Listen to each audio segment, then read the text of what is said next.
തോബീത്തിന്റെ പുസ്തകം 8-ാം അധ്യായം 7-ാം വാക്യം. തോബിയാസിൻ്റെ പ്രാർത്ഥനയാണ്.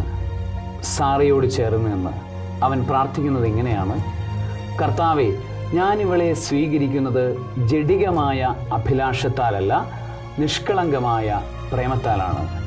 അവരുടെ വിവാഹരാത്രിയിൽ തോബിയാസും സാറയും ഒരുമിച്ചിരുന്ന് പ്രാർത്ഥിക്കുമ്പോൾ തോബിയാസിൻ്റെ ഈ പ്രാർത്ഥന ഉയരുമ്പോൾ അവൻ്റെ ഹൃദയത്തിൻ്റെ നിഷ്കപടത എന്തെന്ന് നമുക്ക് മനസ്സിലാകും. അവൻ അവളെ സ്വീകരിക്കുന്നത് ഈ ലോകത്തിൻ്റെതായ ഒരു കാരണവും കൊണ്ടല്ല. അവിടുന്ന് അവനിൽ നിറച്ചിരിക്കുന്ന ശക്തനായ ദൈവം അവനിൽ നിറച്ചിരിക്കുന്ന നിഷ്കളങ്കമായ സ്നേഹം കൊണ്ടാണ് തൻ്റെ മണവാട്ടിയെ സ്നേഹിക്കുന്നതെന്ന് മണവാളനായ തോബിയാസ് പറയുന്നു. പ്രിയപ്പെട്ട സഹോദരങ്ങളെ, പ്രത്യേകിച്ച് വിവാഹിതരാകാൻ ഒരുങ്ങിക്കൊണ്ടിരിക്കുന്ന സഹോദരങ്ങളെ, നിങ്ങളുടെ മണവാട്ടിയെ അല്ലെങ്കിൽ നിങ്ങളുടെ മണവാളനെ തേടുന്നത് ഈ ലോകത്തിൻ്റെതായ കാരണങ്ങൾ കൊണ്ടാണോ?